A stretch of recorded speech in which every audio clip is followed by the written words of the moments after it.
We are reading the book Love Came Down at Christmas, Daily Readings for Advent by Sinclair Ferguson. And today we're in chapter 17, Endurance Test. Love endures all things. 1 Corinthians chapter 13, verse 7. The Christian life is an endurance test. I remember reading as a teenager Paul's famous words about the Christian warfare and armor. Ephesians chapter 6, verses 10 through 20. I paused at verses 13 and 14.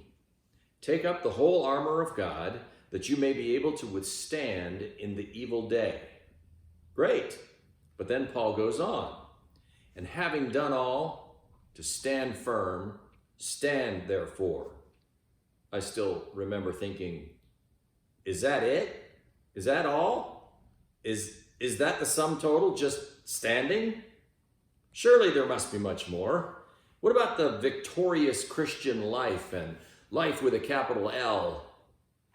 I'm showing my age by mentioning these descriptions of the Christian life. But there are contemporary versions. Here, for example, is the description of a recent Christian book. Just like Superman, who can leap over any hurdle to defeat every foe, followers of Christ have the supernatural ability to conquer the challenges we face. In comparison, Paul's words about simply managing to remain standing don't seem too impressive. Looking back on my own Christian life, far from having been like Superman, it seems almost miraculous that I'm still standing. In 1 Corinthians 13, Paul is like an expert jeweler examining the famous love diamond. You can almost imagine him with his little loop in his eye, slowly turning love around to the light, examining every facet. He sees things most of us don't notice and points out features we would probably ignore. He does that here. Love endures all things. He had already said that love is patient and that it bears all things. What he says now sounds very similar. Love endures all things, but there's a difference. He uses three different words. Here, endures is the verb to remain or stay, with a prefix which implies the idea of being underneath or below. Endurance is the ability to remain underneath. Picture the weightlifting competitions at the Olympic Games. Rubbing white chalk onto his hands, his belt in position, his upper body bulging with strength, the competitor steps onto the dais, puts his hands on the barbells, takes deep breaths, snatches them up in one movement, and then jerks them above his head in another. He's lifting over 250 kilos or 500 pounds. That's like lifting 3 men above your head. His arms tremble. His body shudders under the weight, but he manages to remain stable. He's still standing. He's given the green light. Down go the barbells, bouncing on the floor, and he raises his arms in a gesture of satisfied triumph. You would need to be a cynic to say, all he did was to remain standing. Anyone can do that. No, he remained standing under tremendous pressure. That is what Paul says love does. Remember Asaph, the often struggling director of music in the Jerusalem temple? When he wandered around the city, he saw people who despised his faith and probably his psalms as well. He thought, their bodies are fat and sleek. They're not in trouble as others are. Pride is their necklace. Psalm 73, verses 4 through 6. He was honest enough to say, I was envious of the arrogant when I saw the prosperity of the wicked. Psalm 73, verse 3. But then he went back up the hill to the temple where he saw things as they really are. Psalm 73, verse 17. He had been looking through the wrong end of the telescope. He says, my feet had almost stumbled. My steps had nearly slipped. Psalm 73, verse 2. But now, in the temple, he's on his feet again. He's still standing. He's able to endure the pressures. In the temple, he rediscovers God's covenant love expressed in Scripture and song and sacrifice. The knowledge of that love keeps his love going. Psalms 73 through 83 are all psalms of Asaph. Every one of them describes his struggles. He's like a weightlifter coming onto the dais, uncertain whether he can remain under the weight of the pressure he feels. But at the end, he's still standing and able to say, "You alone, whose name is the Lord, are the most high over all the earth." Psalm 83, verse 18. Did you notice the way the Lord is written?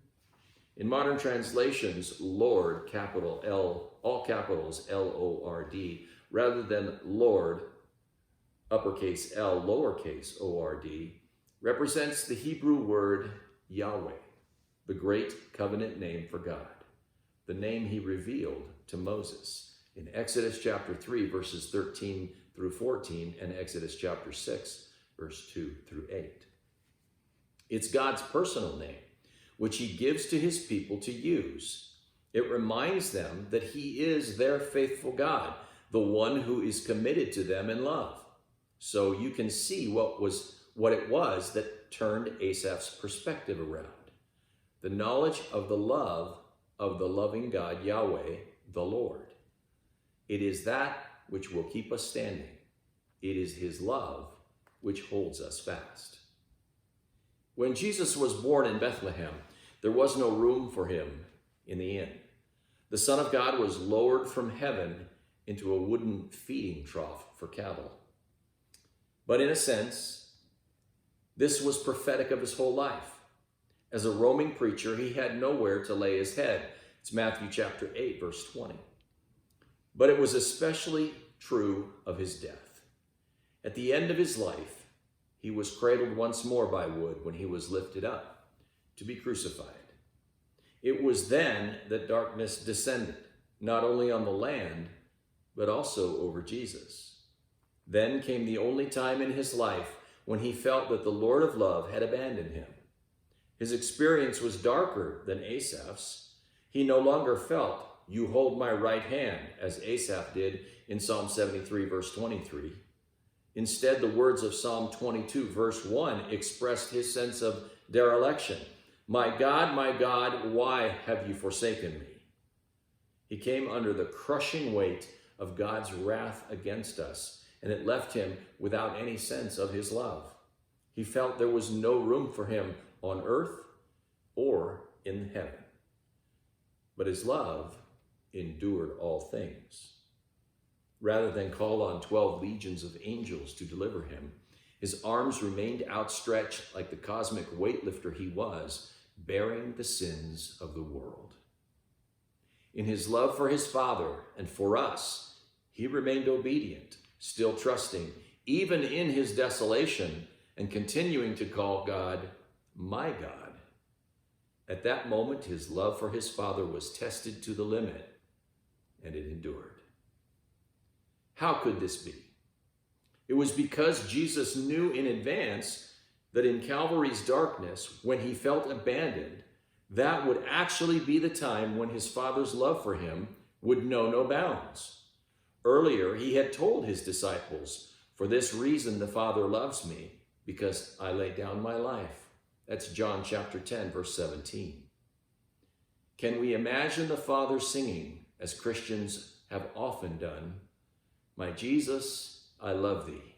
I know thou art mine. If ever I love thee, my Jesus, 'tis now." The Son of God knew God's plan for our salvation before he ever undertook his mission. He entered the darkness of Mary's womb, knowing full well that it would lead to a deeper darkness of the agony of Gethsemane and Calvary. But because love endures all, he kept going. So what is it that you feel the weight of today? What circumstances seem to be bearing down on you? In what relationship do you feel at the end of your tether? Take heart. Your love can endure all things, because Christ has endured all things for you. His love will keep you standing. Let's reflect upon what we just heard. Why was Christ's love able to endure the cross? How does that moment in history enable your love to endure today? And finally, let's close with a prayer written by Charles Wesley, who lived between 1707 and 1788. Love divine, all loves excelling, joy of heaven to earth come down. Fix in us thy humble dwelling, all thy faithful mercies crown. Jesus, thou art all compassion, pure unbounded love thou art. Visit us with thy salvation, enter every trembling heart. Finish then thy new creation, pure and spotless let us be. Let us see thy great salvation, perfectly restored in thee. Changed from glory into glory, till in heaven we take our place, till we cast our crowns before thee, lost in wonder, love, and praise. Merry Christmas.